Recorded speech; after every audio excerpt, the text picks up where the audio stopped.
لو الحكاية فيها إن فيتو. انت محتاج ايه السنه الجايه وادعي بيها؟ ما هي علامات قبول الصيام والقيام؟ احنا على الهوا مش كده؟ اصلا انا شايفه بيعدل حاجات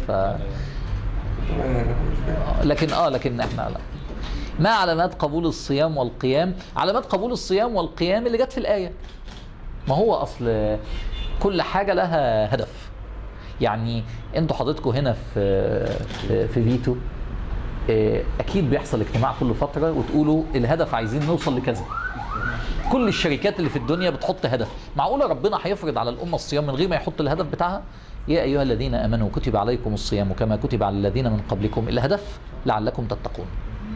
لو لقيت نفسك أكثر أخلاقا، تقوى يعني أخلاق في الآخر، أكثر التزاما، أكثر رحمة، لو لقيت نقطة ضعفك السيئة اتحسنت بعد رمضان، انت قبل صيامك وقيامك. علامات، ما هي علامات قبول الصيام والقيام؟ الأخلاق، تقوى.